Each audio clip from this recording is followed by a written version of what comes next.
So this is a single squash court. On the back of my business card it says bashing the ball against the wall. Okay. That's all it says. Today we'll put you on this one, which is a racquetball, which is nice and bouncy. And this ball comes to you, there's that ball, you've got to get that ball. And these referees are Scottish referees that are going to be at the Commonwealth Games. And they're here to practice refereeing doubles because they don't get a lot of opportunities. The gentleman there in the blue is the World Squash leading referee, John Mazzarella. He's up from England today. So he's the best squash referee in the world. So don't win a phase here or anything. Witnessing the worst squash player in the world. Big play. Get the ball above that red line and land it in the other half. Okay. And if you can do that in the next 5 minutes, you're a player. There's no way that's happening, is it?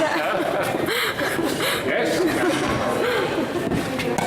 For goodness sake. It's not bad. Not bad at all. The distance. Right, tell you what, It doesn't seem that big to tell. right, just imagine you're trying to hit me. Okay. Get your head down. For goodness sake. So, why should people play squash? Well, it's one of the most energetic sports around. It was rated as the #1 sport in the world for health and fitness about 3 or 4 years ago by Forbes magazine in America. In terms of calorie burn, it's up there with any other sport or even physical activity in the gym, and personally I think it's a lot of fun. That isn't giving it a bit.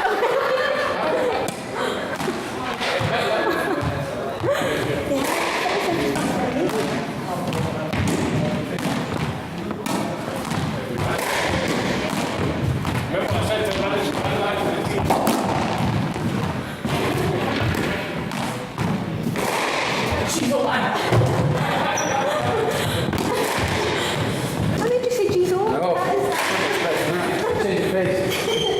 That's my if I learn nothing else.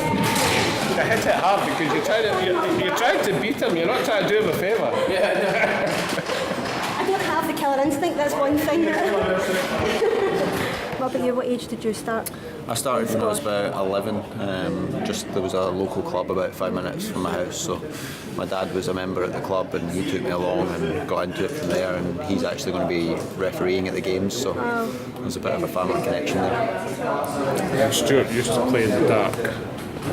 You used to play in Well, the you dark? say dark, but it was kind of like that sort of lighting, so it was visible enough that you could see the ball. Was that through choice? Or? I had a weekly lights allowance that my dad used to give me because I used to just be on the squash court almost.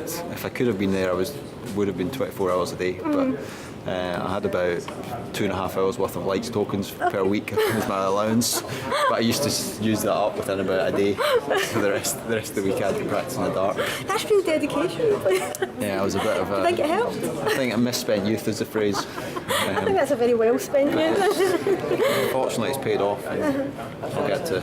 Do you think it helped when you played in the dark? Then you came into the light and it was easier? Probably. Yeah, it probably did. Suddenly the ball seemed. Oh my! You can see the ball. That's what it looks like. It was like there's a concept in just general fitness training about overtraining and sort of pushing yourself beyond your limits. So I think that was me overtraining my perceptual awareness. Did really well because that's the turn of the ball and you were coping with it. My arm's so sore. Genuinely. I think you need to go into training, Paula. I definitely need to do something. You did really well because not many people would actually cope with that first time. That's cool. Maybe it's the other 15 sports that have Maybe that's what it is. Maybe not. You should have seen me 15 sports ago. I would not have been able to do that. So that was squash. That was my 16th sport. And the first thing to note is that my arm hurts like hell.